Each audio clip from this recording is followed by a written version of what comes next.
Hello friend, मार्गदर्शक channel पे आप लोगों का स्वागत है। आज मैं आपको फोर्थ क्लास की एनवायरमेंटल स्टडी उसके कुछ इंपॉर्टेंट पॉइंट्स बताने जा रही हूँ। जैसा कि आप लोगों को पता है, हम लोगों ने थर्ड क्लास के इंपॉर्टेंट पॉइंट्स को कवर अप कर लिया है, तो अब हम फोर्थ क्लास की सीरीज़ चलाएंगे। आज मैंने इस वीडियो में फर्स्ट टू थ्री मतलब 1 2 3 इन लेसन्स को कवर अप किया है। तो चलिए हम स्टार्ट करते हैं। देखिए, जैसे कि हमारा फर्स्ट लेसन आपको यहाँ दिख रहा है। हमारे फर्स्ट लेसन का नाम है चलो चलें स्कूल। मीन्स जो डिफरेंट डिफरेंट एरियाज़ होते हैं, पहाड़ी एरिया या जहाँ पे बहुत ज़्यादा बारिश होती है या जो मैदानी एरिया होते हैं, वहाँ पे बच्चे स्कूल कैसे जाते हैं, ये बेसिकली उसके ऊपर है। तो देखिए, आपको यहाँ दिख रहा होगा, मैंने आप लोगों के साथ एक पिक्चर शेयर की है। इस पिक्चर में क्या है कि ये बांस का बना पुल है। ये बेसिकली असम में बच्चे किस तरह स्कूल जाते हैं उसके ऊपर है। ये असम में है, बहुत ज़्यादा बारिश हो जाती है, कई बार पानी बहुत ज़्यादा भर जाता है, तो बच्चे इस पुल को क्रॉस करके स्कूल जाते हैं। एक हाथ से देखो इन बच्चों ने बांस पकड़ा होता है और दूसरे हाथ में इनकी बुक्स होती है। तो आप सोच सकते हो, आप इमेजिन कर सकते हो कि वो कितनी डिफ़िकल्टी के साथ अपने स्कूल जाते हैं। चलिए हम नेक्स्ट पे चलते हैं। नेक्स्ट है लद्दाख। अब आप सबको पता है कि लद्दाख क्या है, एक पहाड़ी एरिया है। यहाँ पे क्या होता है, ट्रॉली का यूज़ होता है। ट्रॉली का यूज़ होता है, बच्चे एक एरिया से दूसरे एरिया मीन्स नदी को क्रॉस करने के लिए ये एक मोटी सी रस्सी होती है जो दोनों सिरों से बंधी होती है। और ये ट्रॉली, ये जो छोटी सी पुली होती है, ये इस रस्सी पर ऐसे ऐसे सरकते सरकते ये एक सिरे से दूसरे सिरे पर जाते हैं और इस तरह ये नदी को क्रॉस करते हैं। और एक बार एक ट्रॉली में 4 से 5 बच्चे बैठ पाते हैं। ठीक है। देखिए, नेक्स्ट आता है सीमेंट का पुल। आप सबने ये पुल बहुत बार देखा होगा, ये हम लोग यूजली देखते ही हैं। सीमेंट का पुल किससे बना होता है, जैसे कि आप देख सकते हो, ईंट से, लोहे से, सरियों से, इन चीज़ों से बना होता है। दोनों तरफ क्या होती हैं, स्टेयर्स होती हैं चढ़ने उतरने के लिए। ठीक है। नेक्स्ट आता है वल्लम। ये इंपॉर्टेंट पॉइंट है, इसको देख लीजिएगा। वल्लम, वल्लम क्या होती है, एक छोटी नाव होती है। आपसे ये क्वेश्चन पूछा जा सकता है कि वल्लम क्या होती है, और ये बेसिकली केरल के कुछ भागों में यूज़ होती है, मतलब नदी को क्रॉस करने के लिए। ठीक है। तो नेक्स्ट आता है ऊँट गाड़ी। अब आप सब ऊँट से समझ पाएंगे कि ये रेगिस्तानी इलाके की बात हो रही है। यहाँ पे क्या होता है, बेसिकली ऊँट होता है, उसके पीछे ऐसे फट्टों का पोर्शन बना होता है और बच्चे उसमें बैठ के स्कूल जाते हैं। ठीक है। अब हम बात करें बैलगाड़ी की, तो ये मैदानी इलाकों में होता है। हरे भरे जंगलों को क्रॉस करते हुए बच्चे अपने स्कूल पहुँच जाते हैं।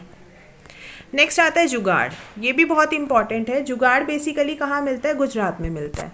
अगर हम इसकी बात करें तो ये आगे से मोटरसाइकिल जैसा होता है और पीछे से लकड़ी के फट्टों से बना होता है, और इस पर बैठकर ही बच्चे स्कूल जाते हैं। ठीक है।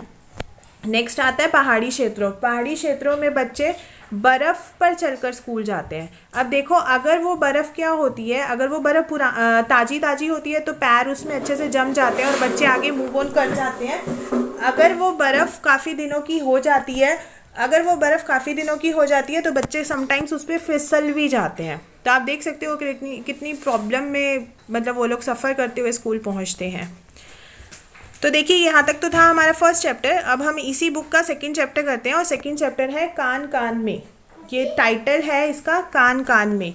अब आप देखेंगे इस चैप्टर में क्या है कि जितने भी जानवर होते हैं सभी के कान अलग अलग होते हैं। आप जैसे बोल सकते हो कि ह्यूमन बींग्स होते हैं, सबकी डिफरेंट डिफरेंट शक्ल्स होती हैं, तो जानवरों के कान भी डिफरेंट डिफरेंट होते हैं। ठीक है। कुछ जानवरों के कान हमें बाहर दिखाई देते हैं, कुछ के नहीं दिखाई देते। अब जैसे मैं पक्षियों की बात करूँ तो पक्षियों में क्या होता है कि पक्षियों के कान नहीं दिखते, देखा ना, लेकिन उनकी बॉडी पे, उनके जो हेड के दोनों तरफ क्या होता है, छोटे छोटे होल्स होते हैं।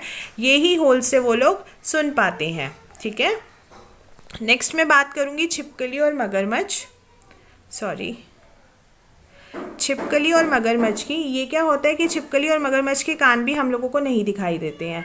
क्या होता है, ठीक है, इनकी भी स्किन इतनी हार्ड होती है कि उस पर मतलब हम लोगों को सिर्फ होल्स होते हैं, वो भी नज़र नहीं आते हैं। तो देखिए, और आगे क्या होता है, ये एक बहुत इंपॉर्टेंट पॉइंट है जो मैं अब आप लोगों को बताने जा रही हूँ। ये बहुत इंपॉर्टेंट पॉइंट है। ये क्या है कि जो जानवरों की बॉडी होती है, मीन्स जो एनिमल की बॉडी होती है, उस पर कुछ पैटर्न्स होते हैं, कुछ डिज़ाइनिंग्स होती हैं। अब कोई आपसे पूछे कि वो क्यों होती हैं, तो वो उनके बालों के कारण होता है। ठीक है। जो उनकी बॉडी पे मतलब हेयर्स होते हैं ना, उनकी वजह से होता है। अगर हम उनको क्लीन करवा दें तो वो प्लेन सरफेस है और कुछ नहीं है। तो ठीक है, उनकी बॉडी पे जो बाल होते हैं उन्हीं के कारण डिज़ाइन होते हैं। अब समटाइम्स होता है कि बालों का टेक्सचर या बालों का ज़्यादा होना कम होना, ये किस पे डिपेंड करता है, ये जलवायु पे डिपेंड करेगा। ठीक है। तो आप ये नहीं कह सकते कि उनकी जो बॉडी पे डिज़ाइन है वो जलवायु से है, नहीं, वो उनके बालों की वजह से है। नेक्स्ट है कि जिन जानवरों के कान बाहर दिखाई देते हैं वे बच्चों को जन्म देते हैं। मीन्स वो यंग वंस को जन्म देते हैं जिनके कान बाहर दिखाई देते हैं, और जिनके कान नहीं दिखाई देते वो एग देते हैं। क्लियर। अब ये हमारा थर्ड चैप्टर है सेम बुक का, that is related to the हाथी। एलिफेंट से रिलेट करता है। इसका नाम है, इसका टाइटल है नंदू हाथी। देखिए ये इंपॉर्टेंट क्वेश्चन, इंपॉर्टेंट चैप्टर है, इसमें से एक क्वेश्चन जरूर आता है ऑलवेज। तो आप देखिए, एक जो बड़ा हाथी होता है वो एक दिन में 100 किलोग्राम से ज़्यादा पत्तियां और झाड़ियां खा सकता है। ठीक है। अब देखा जाए हाथी कितना बड़ा होता है, कितना हेल्दी होता है, तो वो ज़्यादा लेज़ी होना चाहिए, पर नहीं, वो अपनी पूरे दिन में 2 से 4 घंटे ही रेस्ट करता है। वो अपनी बॉडी पे पानी से और कीचड़ से क्यों खेलता है? बिकॉज उसको ठंडक मिलती है। ठीक है। और जब उसको गर्मी लगती है तो वो अपने कान, जो उसके कान होते हैं, उनको पंखों की तरह यूज़ करता है। ओके। नेक्स्ट आता है हाथियों की झुंड के बारे में कुछ बात करते हैं, इससे रिलेट भी क्वेश्चन जरूर आता है। तो वो क्या है कि हाथियों के झुंड में केवल हथनियाँ और बच्चे ही रहते हैं। ठीक है। ये पर्टिकुलर हथनियाँ और बच्चे ही रहते हैं, और जो सबसे बड़ी हथनी होती है वो झुंड की नेता होती है। मीन्स वो ही लीडर होती है, और एक झुंड में 10 से 12 हथनियाँ या बच्चे हो सकते हैं। ये इतनी ही कंडीशन होती है। ऐसा कुछ नहीं होता कि एक ही फैमिली के होंगे, नहीं, वो डिफरेंट भी हो सकते हैं। ठीक है। जब एक हाथी, मेल हाथी, जब 14-15 ईयर का हो जाता है तब वो झुंड को छोड़ देता है, मीन्स उससे अलग हो जाता है। तो चलिए देखते हैं कि इन चैप्टर्स में से आपके क्वेश्चंस कैसे बनेंगे। ये कुछ PYQs हैं जो मैं आप लोगों के लिए लाई हूँ। इनमें से एक मैं आपको करवाऊंगी, बाकी मैं आपके आंसर्स का वेट करूँगी। तो देखिए, हाथियों की झुंड के बारे में आपको जो बिल्कुल राइट स्टेटमेंट है उसको चूज़ करना है। एक झुंड में केवल हथनियाँ और 14 से 15 साल के बच्चे ही होते हैं।